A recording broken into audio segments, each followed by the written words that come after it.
Today we're going to revisit the 2021 Seattle expansion draft. A lot has changed between free agency and trade since we last completed this. We'll take a look at what the Seattle roster could look like coming up next.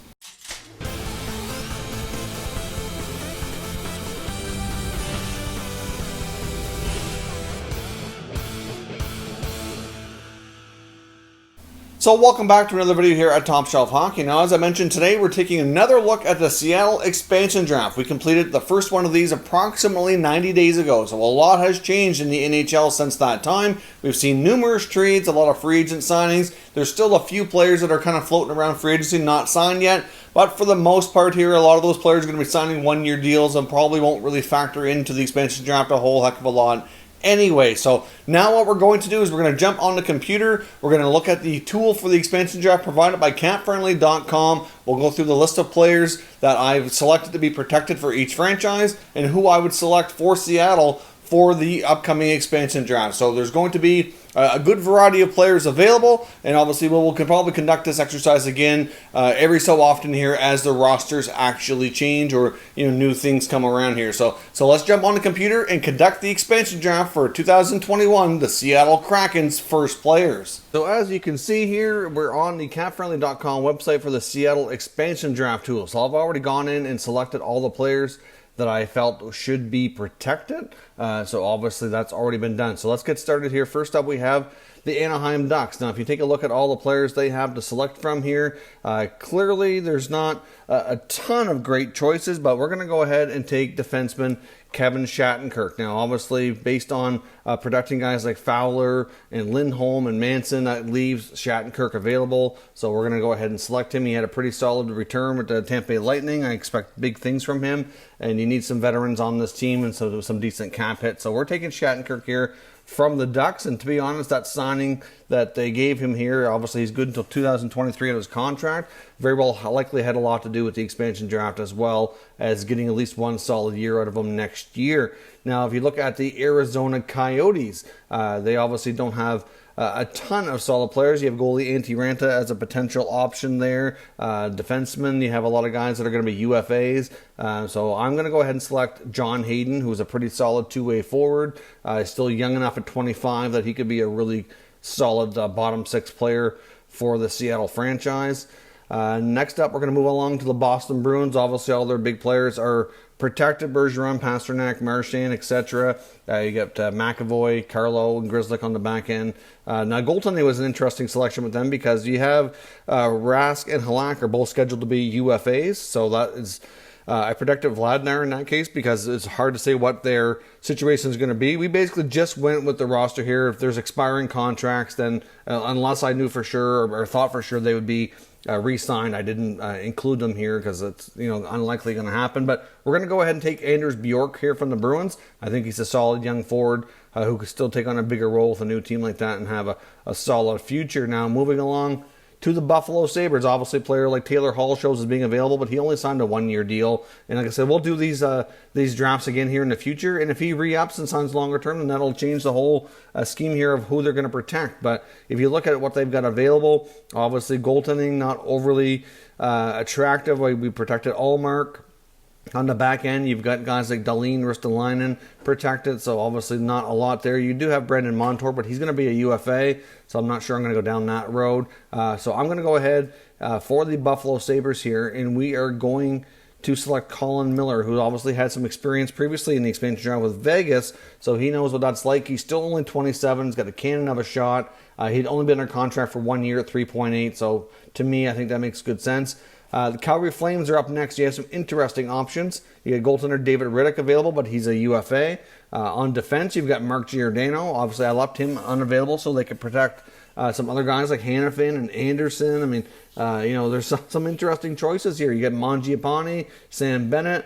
Do you take the veteran Giordano? I mean, it's only going to be for one season, but I think you have to take that and get all that leadership in there, even if it's only for 1 year. The Flames are likely in a situation here where they're going to have to leave their captain exposed to be able to protect a lot of their younger members of their blue line, I think, and Giordano could be a great option for Seattle.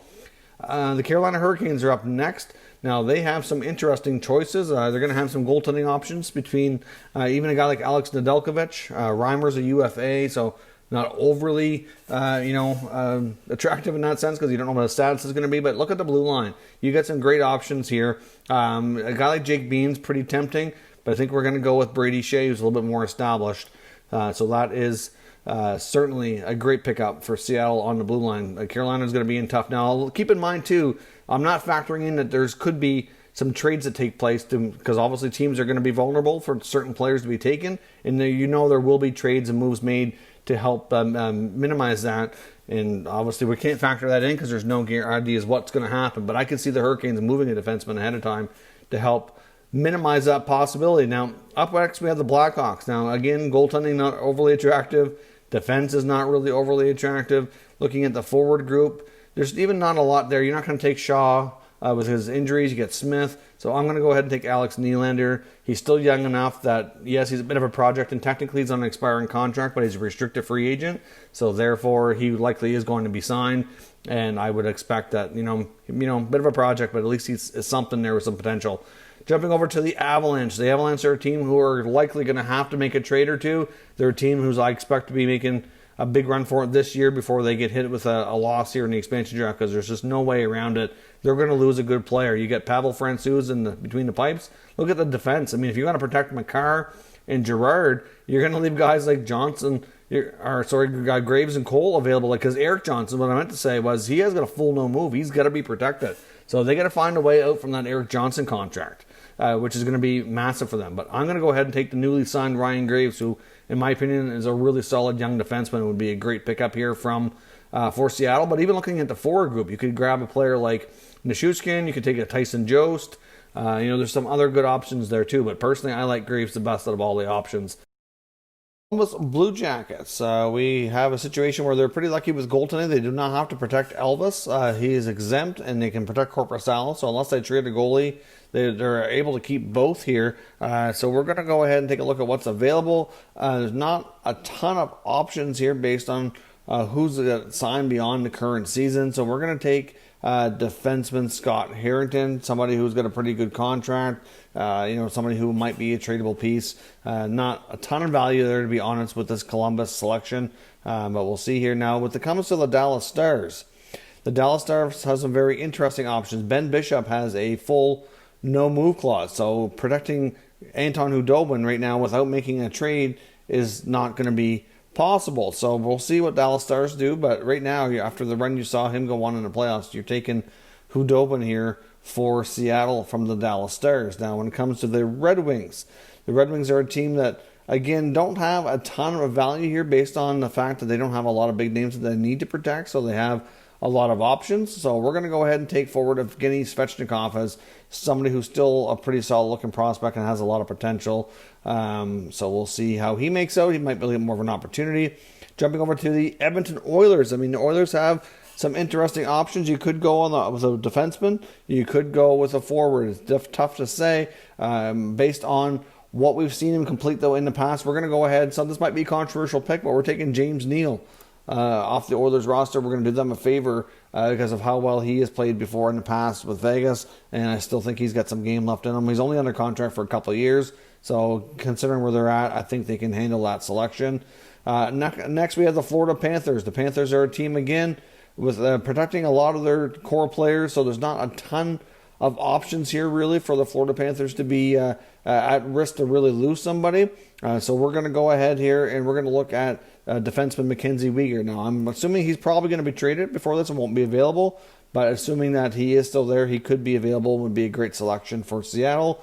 Next up, we have the Los Angeles Kings. Obviously, again, a lot of younger players that don't need to be protected for them, obviously, because of all the prospects and everything they have right now. You could look at the blue line. You could look at Jonathan Quick as a goaltending option, perhaps. You could look at the forward group. And based on everything else here, I think we're going to take young forward Carl Grundstrom, who I still think has a ton of potential, 22 years old, signed for a couple more years at a pretty reasonable value here. So I think he's going to be a good pick for Seattle.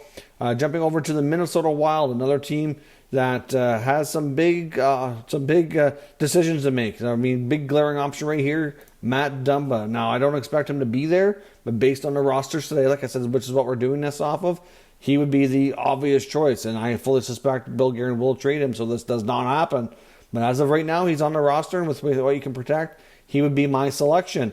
Now, the Montreal Canadiens are another interesting choice. You could go to goaltending when it comes to Jake Allen. You could go to the blue line with a player like Joel Edmondson, who I suspect will be available. In the forward group, there won't be a whole lot. Maybe a Paul Byron, because guys like Tatar and Armia and others are going to be UFAs here. But I'm going to go ahead and say that they're probably going to take goalie Jake Allen. If he plays well, that contract that Bergevin just extended him is going to be pretty attractive to a team like Seattle, and I think will be a good choice for them. Jumping over to the Nashville Predators, we're looking at Luke Kunin as being the option. You need some younger players on some cheaper contracts to balance everything out, and I still think he has a lot of potential to continue improving. 22 years old. Based on all the other defensemen they can protect, I don't see a blue liner that's really jumping out at me. Within the forward group, though, besides Kunin, you could look to a guy like Järnkrok or Sissons, but I like Kunin's upside. This is where he's a little younger, too, as well. Now, jumping to the Devils. The Devils are a team, again, with a lot of young players, so there's not a ton of players here. You could take a veteran goalie like a Corey Crawford, which I said I'm part of what they signed him for. Is that extra year that they gave him was so they could make sure he was available instead of losing somebody else in their system. But I'm not sure that I'm going to want Corey Crawford with his injury history here. So we're going to go ahead for the New Jersey Devils, and we are going to take defenseman Connor Carrick. I know we don't have a ton of options here, but you could also look to a guy like a Nick Merkley as well, who's got some potential. But obviously, when it comes to the Devils, actually, we're going to change our mind here. We're going to go with Merkley because we have a lot of D's so far. So let's go Merkley so far. But either one, you're getting a cheap contract, and there's not a ton of experience there that you're really going to want to make a big value on. The New York Islanders, another team. You're looking at what's going to be available. You could go to a defenseman like Mayfield, for example, might be attractive. You could look at the forward group, but I think Kiefer Bellows, to me, is a great prospect and needs more opportunity. And I'm a big fan of his, so we're going with Bellows from the Islanders. Now, next up, we have the New York Rangers. The Rangers are some interesting choices, but we're going to go with Brendan Lemieux here. If you take a look at what they have available, there's not a lot jumping out. I mean, I'm obviously not going to want Brendan Smith or Jack Johnson, who will be UFAs anyway. Not much options in goal because they can protect their young goalies there due to the fact that they just have some options because of Shesterkin being exempt. So we're going with Lemieux there from the Rangers. With Ottawa up next, we're going to take a look at some players here between the forwards and defensemen. You could take a guy like Zaitsev, but you know what? He's really not somebody you're going to want to do that with. I mean, Senators are probably hoping they'll take Zaitsev. I just don't see that being a player that they're going to do that with, though. But I think they are going to go ahead and take forward Austin Watson, who, you know what, that might have been a good pickup by the Senators, who they can expose him and keep a lot of their younger players in the system. Is under contract for a few more years till 2023, only $1.5 million. A good bottom six forward. So to me, that's a good pick here. Jumping over to the Philadelphia Flyers, you have some interesting choices. You have a guy like JVR up front. You have Shane Gostisbehere in the back end. Gostisbehere likely won't be there. It would be on my selection. You can go goaltending, not much there. They're all going to be needing new contracts, and based on what else is out there, that's not going to be your preferred choice anyway. And I think, honestly, we're going to go with Shane Gostisbehere right now. The James Van Riemsdyk contract's just a little bit too rich for our blood here in Seattle, and we're not going to go down that road. Now, in the case of the Penguins, they're another team who have some good choices here, but we're going to take forward Jared McCann. I think McCann would be a good selection. 24 years old, good contract, helps keeps our salary cap purposes in line. You could look to a defenseman like Matheson, but you're not going to bail them out of that. They just went and picked him up after moving on from Jack Johnson, which I thought was kind of crazy. But anyways, we're taking McCann from Pittsburgh. The Sharks are up next. Now, the Sharks are a team that you're not going to get a ton of value on, to be honest. If you take a look at what they can protect, there's not a lot there that you really are kind of looking for. I mean, to be honest, from San Jose's perspective, you could go with a player like a Stefan Nason, but he's a UFA. And you get Alex True, who's a RFA. He's more likely to be available. You could take one of their defensemen here, either Jacob Middleton. You could look at Trevor Carrick. There's not a ton of great choices here, to be completely honest. So it doesn't matter who you take. They're probably not making your lineup. I mean, Nieto's a good player, but he's a UFA. So we're going to go ahead and we're going to take, let's see, our selection for the Sharks will be Jonathan Dahlen, just because he's got a lot of potential. And obviously, he's a player who we could possibly work with here down the road. But he still has 40 games to go to be exposed, and if he doesn't make the roster this year, which he probably won't, he may not even be available. So maybe we should change that, actually.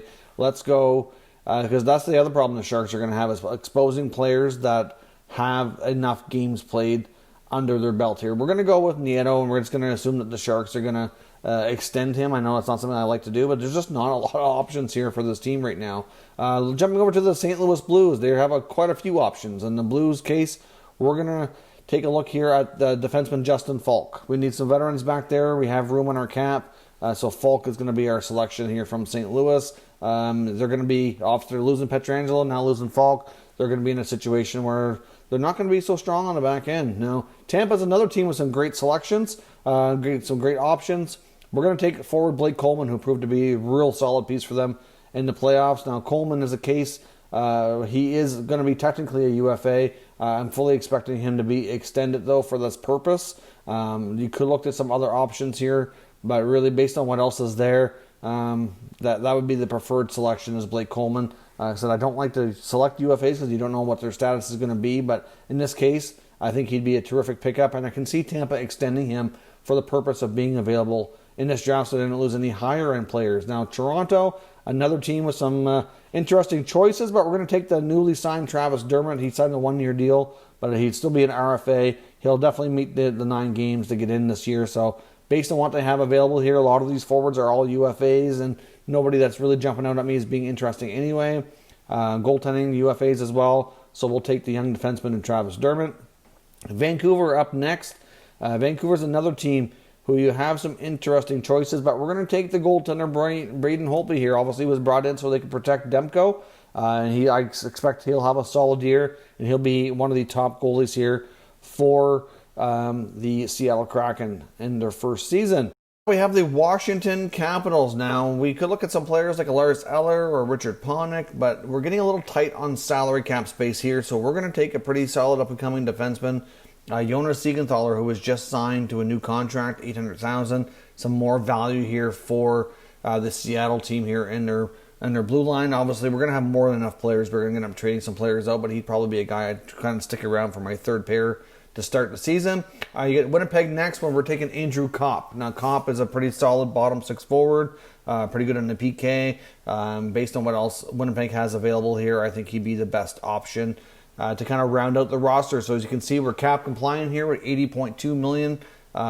We used to have a little bit of space. We're under the 81.5. We have enough contracts. We're all solid here. So the only issue that was a little bit tough was obviously a few of these contracts here that we selected are not under contract here for next year just yet, just because of the fact that there just wasn't any good choices. So we had to make a few assumptions, but for the most part here, that's what I expect as of today.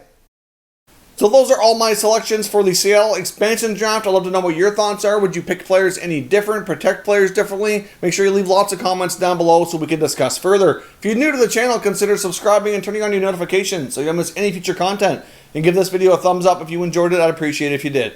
As always, thank you for watching, and I'll catch you next time.